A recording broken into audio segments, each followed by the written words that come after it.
શ્રવણ.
ભારત માતા કી જય.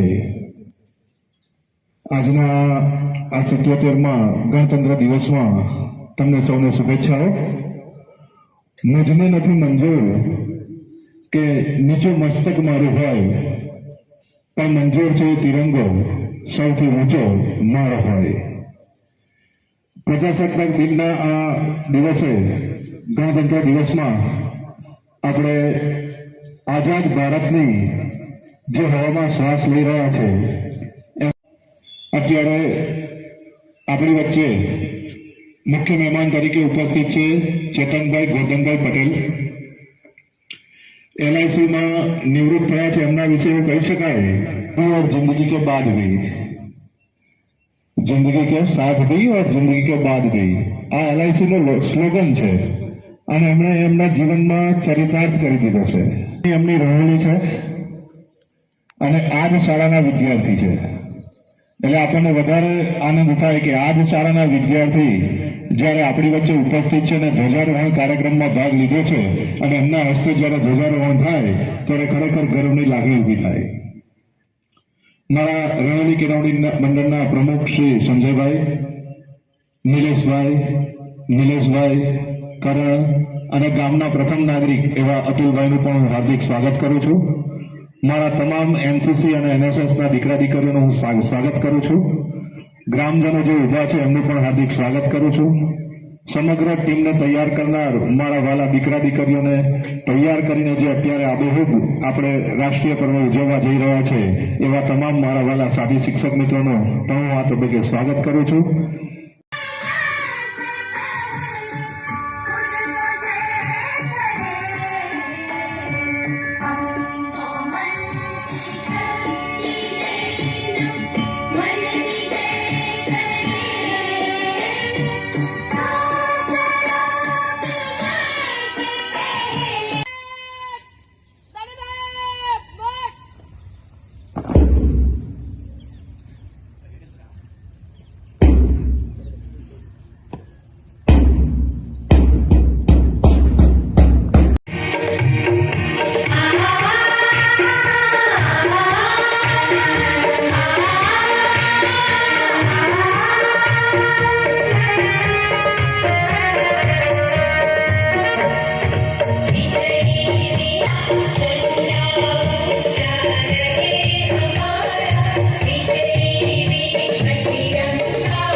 વિપુલભાઈ સાથે બટાલિયનને વિનંતી કરું છું કે આપણા આજના અતિથિ વિશેષશ્રીને દોરી જઈને આગળનો કાર્યક્રમ સંભાળે.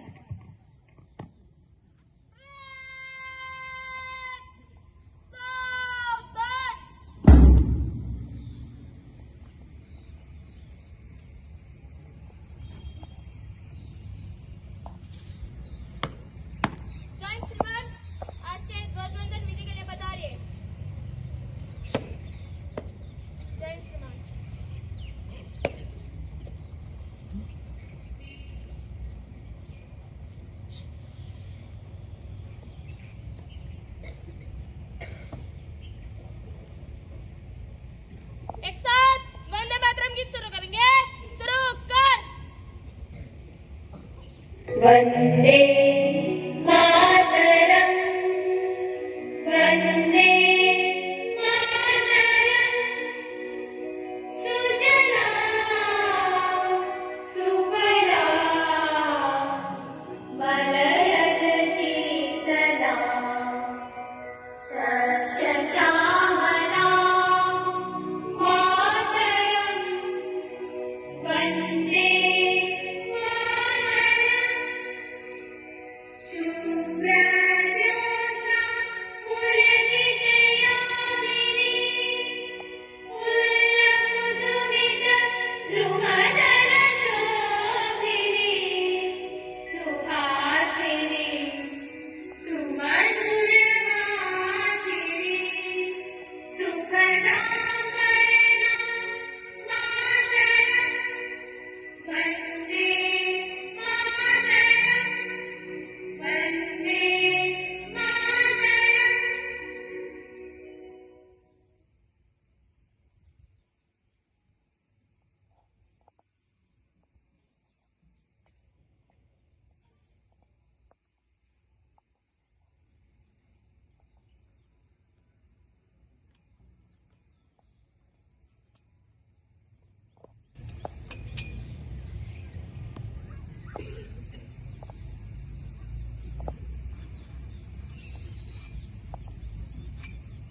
માનનીય શિક્ષકગણ,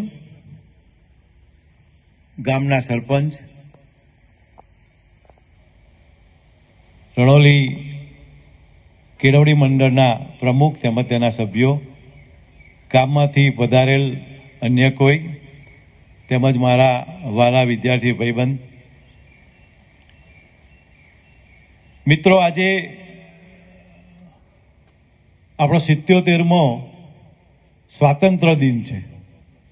તમને એવું થશે કે 1945 થી 50 એ 5 વર્ષ સુધી આપણે ફક્ત સ્વતંત્ર થયા છે એની વાતો કરી અને 26મી જાન્યુઆરી 1950ના દિવસે બાબા ભીમનાથ આંબેડકર સાહેબે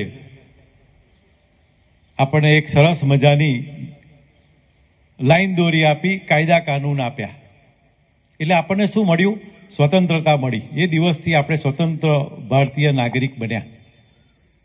આપણને ઘણા બધા હક મળ્યા, પણ ફક્ત આપણે હકની જ વાતો કરીએ છીએ. આપણી ઘણી ફરજો પણ છે અને એ ફરજોમાં સૌથી મોટી ફરજ આપણી શું છે? રાષ્ટ્રહિતની ફરજ. રાષ્ટ્રહિતની રક્ષા માટે હવે કોઈ મરવાની જરૂર નથી, સેક્રિફાઈસ આપવાની જરૂર નથી. હવે આપણે શું કરવાનું છે?